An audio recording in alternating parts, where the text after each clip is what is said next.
പിന്നെ അവൾ ഒളിച്ചോടി. എടാ കണ്ടവന്മാരെ ഭാര്യ ഒളിച്ചോടുന്നത് നിനക്കെന്താ എത്ര സന്തോഷം? അളിയാ കണ്ടവളെ ഭാര്യയല്ലേ, എന്റെ ഭാര്യയാണ് ഒളിച്ചോടിയത്. അപ്പൊ നീ സന്തോഷം അളിയാ. പിന്നല്ലാതെ. നീ ഏത്? ഞാൻ പ്ലംബർ. നിന്നെ ഇവിടെ ഞാൻ കണ്ടിട്ടില്ലല്ലേ. അതിന് അണ്ണൻ ഇവിടെ ഉള്ളപ്പോഴല്ലല്ലോ എന്റെ വരവും പോക്കൊന്നും. പിന്നെ അണ്ണ പാശമാണോ കൊണ്ട ചേച്ചി വിളി.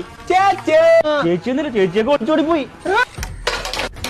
എന്റെ ആശാമ്ലയുടെ ദൈവങ്ങളെ, ഞാൻ ആരെ പൈപ്പിനകത്ത് പശോട്ടിച്ച് കയറ്റു? ഒന്നുമില്ല അണ്ണാ. ചേച്ചിയുടെ രാജികത്താണ് അണ്ണാ. ഓടാ, എന്റെ സ്വന്തം പ്രിയതമൻ അറിയുന്നതിന്. ആരാടാ അത്? അങ്ങനെ ഞാനായിരിക്കും. പാൽക്കാരനോട് പറയണം, ആദ്യമൊക്കെ അവന്റെ പാൽ നല്ലതായിരുന്നു, പിന്നീട് വെള്ളം കേട്ടൽ കാരണമാണ് ഞാൻ മിൽമ പാൽ തേടി പോയതെന്ന്.